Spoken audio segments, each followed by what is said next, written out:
The most important promises are the ones you make to yourself. Of all the people on planet Earth, it's most critical that you believe you. That when you commit, you show up. When you make plans, you follow through. When you tell yourself you'll do something, you actually do it. Here's what's interesting. Being that this is, I believe, the North Star, I'm consistently chasing down this standard, right? Trying to be better and better and better at following through. As I clearly think we all should, but keeping promises to yourself is different than keeping promises to others. When you let other people down, especially those close to you, you feel the social repercussions. And for human beings, negative social repercussions are painful. We care greatly about our reputation. Don't want to let others down. Don't want to be known as the person who doesn't show up. And that's incentive enough to push us towards following through with others. But with yourself, where do the repercussions go? What are the consequences? You tell yourself, today is the day. I'm starting, beginning, trying something new. And then you don't. There's no phone call with someone on the other end saying, hey, where were you? Hey, you promised. Hey, you owed me this. No, when we break promises to ourselves, it seems like the situation, after maybe a second or two of disappointment, just floats away into the ether. It feels as though there is no substantial cost. But I actually think those broken promises stick around. I think we wear them. We feel them. We see them when we look in the mirror. And sure, maybe there isn't that friend or family member staring us down with disappointment in their eyes. But how we see ourselves changes. Every broken promise to yourself reinforces the idea that not having high standards is okay. Every time we let ourselves down, it supports a narrative that being let down is normal, par for the course. If you don't show up for you, it begs the question, why should others show up for you? Why should others follow through when you wouldn't even do it for yourself? I've always believed that so many facets of life start internally and are projected out. How you see yourself, treat yourself, is the sun around which all that other stuff revolves, right? Like the world will notice and act accordingly. It will conform to the standards you create for you. So let's work on those standards. Let's make it so there's skin in the game. So that when we break promises to ourselves, say, not today, or this is good enough for now, that we understand the magnitude of those decisions. Because they're not insignificant.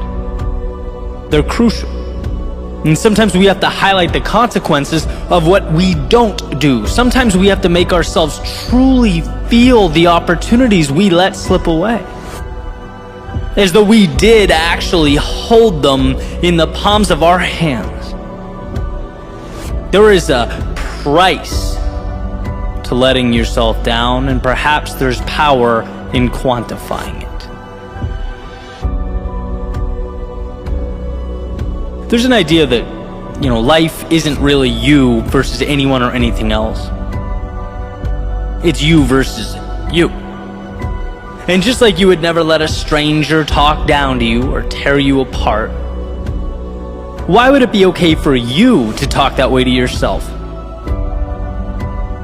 Right? Like if a friend says he's going to meet you for coffee at 7 a.m. every morning and never shows up, In what world would you keep driving there, sitting down, waiting, brushing it off, and rinse, repeat? Of course not. You'd look around and go, this is crazy, I don't deserve this, I'm better than this. Your defenses would kick in, you'd make adjustments. And just as you shouldn't tolerate it from someone else, you shouldn't tolerate it from yourself, because you're better than that.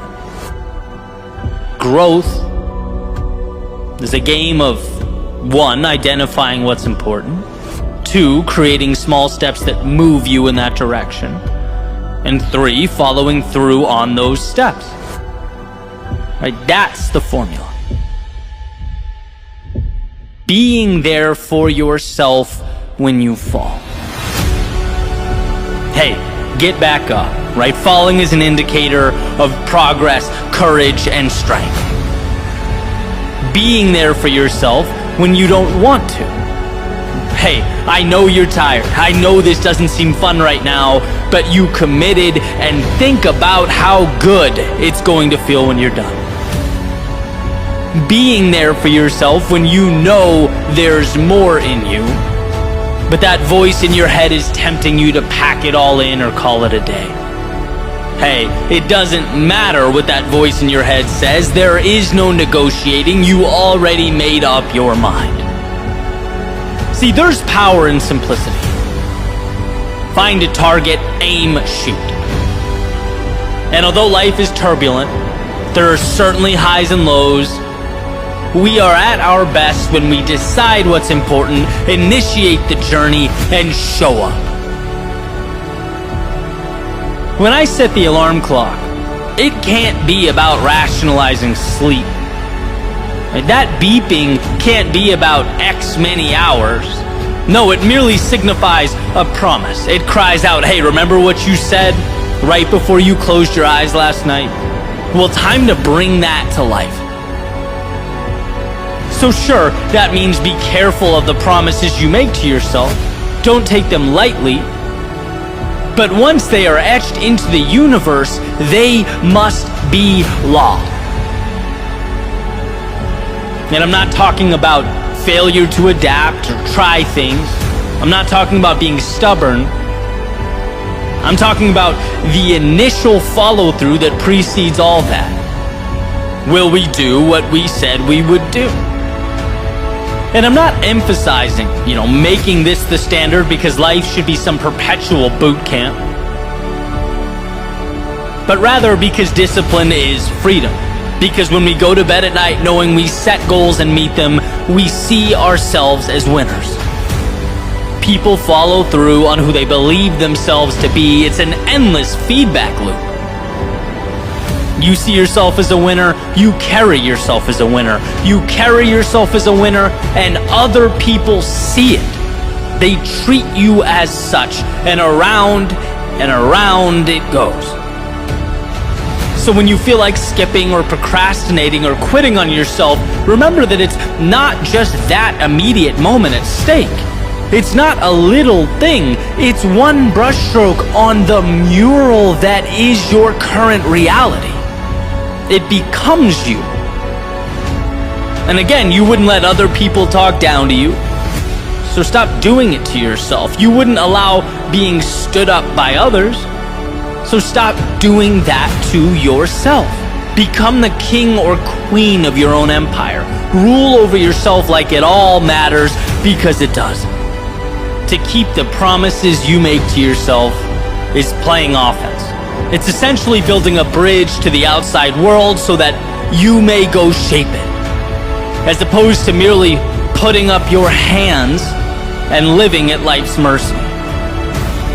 Never forget how much control you have, how powerful you are, and that you don't need to convince others, you need to convince yourself. During the highs, the lows, the ups and the downs, the sun and the rain, you need to be there for you.